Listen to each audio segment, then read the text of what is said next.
Hello বন্ধুরা, আশা করি ভালো আছেন। আমার এই ভিডিওটা দেখার জন্য অসংখ্য ধন্যবাদ। তো আজকে আমার এক সাবস্ক্রাইবার ভাই আমাকে একটি কোশ্চেন করেছে, তো সেই কোশ্চেনের উত্তরে আজকে আমি দেবো। এখানে কোশ্চেনটি করেছে, দেখুন দাদা, আমার মোবাইলে একটি কেস নাম্বার এসছে, সেটা দেখাচ্ছে মিউটেশন রিজেক্ট, খারিজ করা হয়েছে। কেন হলো দাদা একটু বলবেন? তো মিউটেশন কেস রিজেক্ট হয়েছে, রিজেক্টের অনেক কারণ আছে। ফার্স্ট হচ্ছে, আপনি হয়তো মিউটেশন কেসটায় অ্যাপিয়ার হননি। যেই কেস নাম্বার এসেছে এবং যেই ডেটটা এসছে, মানে কেস নাম্বারটা এসছে, কেস নাম্বারে আসার পর আপনাকে ডেটটা সার্চ করতে হবে, এবং সেটা কিভাবে সার্চ করতে হবে সেটা আমি একটু পরে বলছি। তো সেই ডেটটা সার্চ করার পর নোটিশটা ডাউনলোড করতে হবে এবং নোটিশে দেখতে হবে যে কি ডেট লেখা আছে। তো সেই ডেটে আপনাকে পুরো কেসটাকে ফাইল করে আপনাকে হিয়ারিং করতে হবে। তো আপনি যদি হিয়ারিং এর দিন উপস্থিত না থাকেন, তাহলে আপনার কেসটা রিজেক্ট হবে।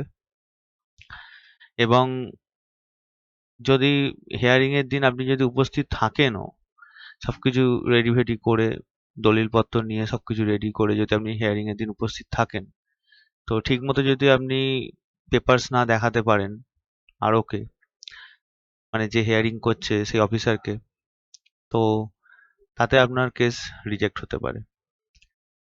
তো কি কারণে আপনার কেস রিজেক্ট হয়েছে? এই দুটো কারণেই মেনলি কেস রিজেক্ট হয়।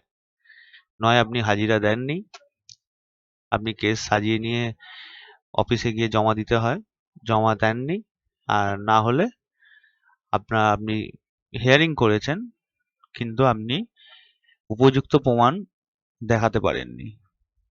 উনি যেই যেই জিনিসগুলো আপনার কাছে চেয়েছে অফিসার, সেই উপযুক্ত জিনিসগুলো আপনি দেখাতে পারেননি, সেই কারণেই হয়তো কেসটা রিজেক্ট হয়েছে। যে কোনো দুটো কারণ। তো ফার্স্টে বলি যে মিউটেশন রিজেক্টের জন্য আমি আমার একটা ব্লগে লিখেছিলাম, তো আমি সেই ব্লগটা দেখাচ্ছি।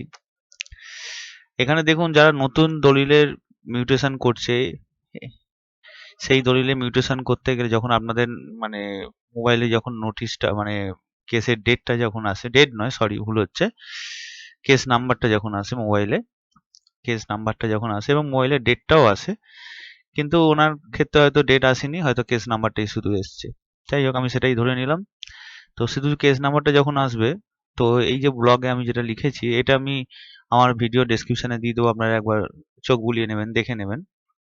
তো আপনাদের যা যে যে জিনিসগুলো করতে হবে, নতুন দলিলের মিউটেশন মানে আপনারা সবে রেজিস্ট্রিটা করেছেন, এবার রেজিস্ট্রি করলে অটোমেটিক কেসটা এন্ট্রি হয়ে যায়, এবার এন্ট্রি হয়ে যাওয়ার কিছুদিন পরে মোবাইলে কেস নাম্বারটা আসে। যখন কেস নাম্বারটা পড়ে, কেস নাম্বারটা মোবাইলে আসে। কেস নাম্বার আসার সাথে সাথে কিন্তু ডেট আসে না। কেস নাম্বার পড়ার 7 দিন পর হোক, 10 দিন পর হোক, 15 দিন পর হোক, ডেট পড়ে। এবার যখনই মোটামুটি কেস নাম্বার আসার মোটামুটি, ধরুন আপনার কাছে আপনার মোবাইলে কেস নাম্বার এলো কিন্তু ডেট এলো না, মোটামুটি 7 দিন মতো যখন হয়ে যাবে, তখন আপনারা এই পদ্ধতিটা অবলম্বন করবেন, যেই পদ্ধতিটা আমার এখানে লেখা আছে। এই যে আমি ব্লগে লিখেছি, তো ব্লগের আমি যে লিঙ্কটা আছে, সেই লিঙ্কটা আমি ডেসক্রিপশনে, ভিডিও ডেসক্রিপশনে দিয়ে দেবো, আপনারা সেখান থেকে দেখে নিতে পারবেন। তো যেটা করতে হবে ফার্স্ট আপনাদের, সেটা হচ্ছে নোটিশটা ডাউনলোড করতে হবে। তা নোটিশ কিভাবে ডাউনলোড করতে হবে তা আমি এই নিউ ডিট মিউটেশন ভিডিওতে দেখিয়েছি। এটা ক্লিক করে আপনারা সেই ভিডিওটা দেখে নিতে পারবেন। দেখে নিলে আপনারা নোটিশটা কিভাবে ডাউনলোড করতে হয় সেটা আমি দেখিয়েছি। নোটিশটি জেরক্স করে বিক্রেতাকে চিঠি করতে হবে এবং চিঠির রসিদ হিয়ারিং এর সময় লাগবে। নোটিশটি অবশ্যই প্রিন্ট আউট করবেন, ডাউনলোড করে প্রিন্ট আউট করে এবং জেরক্স করে যতজন বিক্রেতা আছে, আপনাকে যতজন বেচেছে, কি আপনাকে যতজন গিফট করেছে, যদি গিফট ডিডের ক্ষেত্রে হয়, ততজনকেই চিঠি করতে হবে। এবং দলিলের জেরক্স লাগবে, যদি চেন দলিলের প্রয়োজন হয় তো দিতে হবে। লাগে সার্চিং এর কপি লাগবে, চালানের কপি লাগবে। চালান মানে যেটা গ্রিপস থেকে চালান। এখানে লিখেছি যেটা দেখুন আপনারা, যদি দলিল রেজিস্ট্রির সময় মিউটেশন ফিস কেটে থাকে, তাহলে দেখতে হবে কত টাকা কেটেছে, হিসেব করে বাকি চালান দিতে হবে। ধরুন বাস্তু জমি 20 টাকা ছটাক কাটে, ঠিক আছে? তো আপনার হয়তো 5-6 টাকা আছে, তা 5 কুড়ি 100 100 টাকা। রেজিস্ট্রেশন ফিসে আপনার দেখা যাচ্ছে রেজিস্ট্রেশন করার সময় আপনার ফিস কেটেছে হয়তো 50 টাকা, তাহলে আরো 50 টাকা আপনাকে ছটাক হিসাবে দিতে হবে, এক্সট্রা দিতে হবে, এক্সট্রা চালানটা দিতে হবে।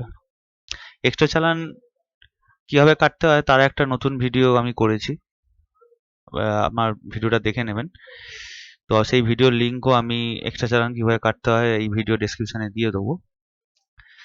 এবং মিউটেশন ফর্ম ফিল আপ করতে হবে। মিউটেশন ফর্ম জেরক্স মানে বিএলআর অফিসের পাশে জেরক্সের দোকানে পাওয়া যায়। সেই মিউটেশন ফর্মটা ফিল আপ করতে হবে, তাতে 10 টাকার একটা টিকিট মারতে হবে এবং ওখানেই হাজিরা পাওয়া যায়, সেই হাজিরাটা লিখতে হবে।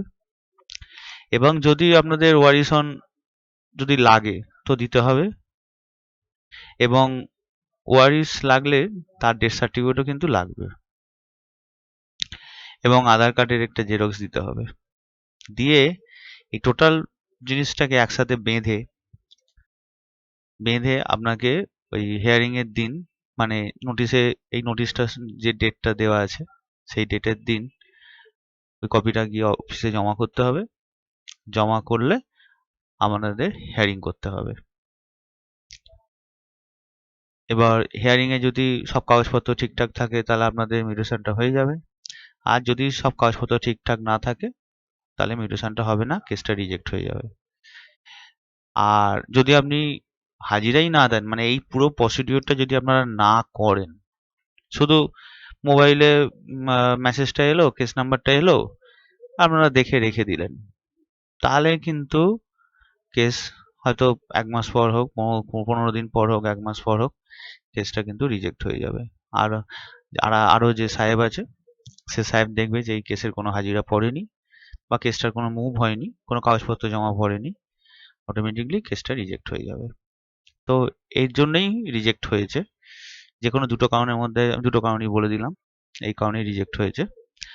তো আপনাদের যদি এরকম কিছু কেস রিজেক্ট হয় বা কোনো কিছু যদি সমস্যা হয় কেস সম্বন্ধে, তো আমাকে অবশ্যই এই ভিডিওর কমেন্টে লিখবেন। ভিডিওটা ভালো লাগলে অবশ্যই একটা লাইক করবেন, সাবস্ক্রাইব করবেন, বেল বাটনে ক্লিক করবেন। আর আরও কিছু জানার থাকলে আমার হোয়াটসঅ্যাপ গ্রুপ আছে, এই হোয়াটসঅ্যাপ গ্রুপে আপনারা কোশ্চেন লিখতে পারবেন, আমি ভিডিও করে সেই কোশ্চেনের যথাযথ উত্তর দেবো। ধন্যবাদ।